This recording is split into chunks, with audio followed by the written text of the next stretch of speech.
গেল কয়েকদিন ধরে ভারতীয় সীমান্ত রক্ষী বাহিনী বিএসএফ বাংলাদেশের বিভিন্ন সীমান্ত দিয়ে পুশ ইন বা জোর করে মানুষ ঢুকিয়ে দেওয়ার চেষ্টায় চলছে উত্তেজনাকর পরিস্থিতি।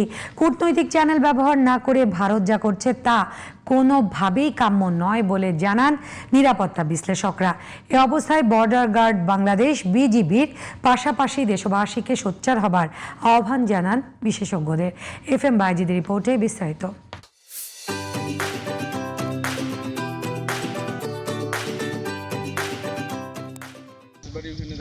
পশ্চিমবঙ্গ বিধানসভা নির্বাচনের পর বাংলাদেশ ভারত সীমান্তে নতুন করে দেখা দিয়েছে উত্তেজনা। অবৈধ অভিবাসী দাবিতে নারী, শিশু ও বৃদ্ধ সহ বিভিন্ন মানুষকে সীমান্তের শূন্যরেখার কাছে রাতের আধারে বাংলাদেশের বিভিন্ন সীমান্ত দিয়ে ঠেলে দিচ্ছে বিএসএফ। প্রশ্ন উঠছে, এরা কারা, কোন দেশের নাগরিক?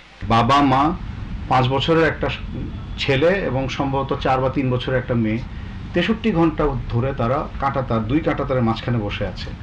বাচ্চাটা পানি খেতে চাচ্ছে, বিএসএফ তার দিকে ফিরেও তাকাচ্ছে না।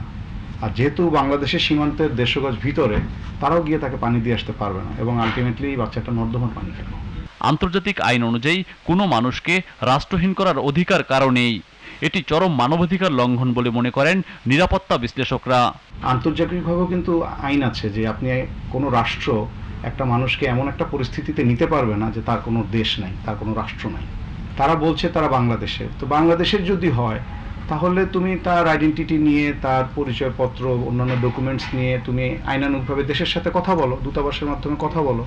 সেটা তারা করছে না। তার মানে এটা খুব ভালোভাবেই বোঝা যাচ্ছে যে তাদের আইডেন্টিটি নাই। এরকম প্রায় শখানেক কেস এখনই বলা যাবে যে তাকে পুশিং করে দেওয়া হয়েছিল, কিন্তু তাদের দেশেরই আদালত সেইটা রায় দিয়েছে না সেই দেশের নাগরিক।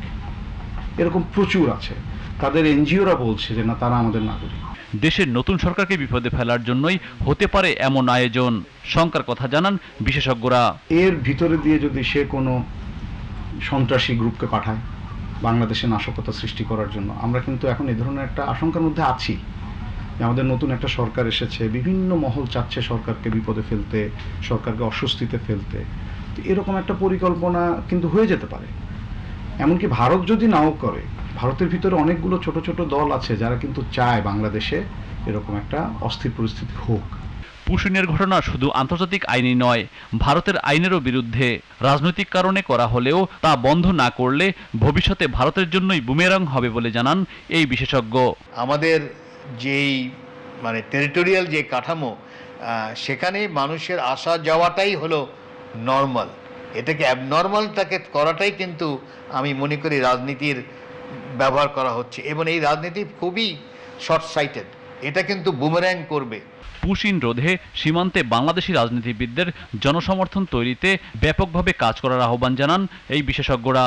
এক্ষেত্রে শুধু সীমান্ত রক্ষী নয়, সবাইকে ঐক্যবদ্ধ হওয়ার আহ্বান তাদের।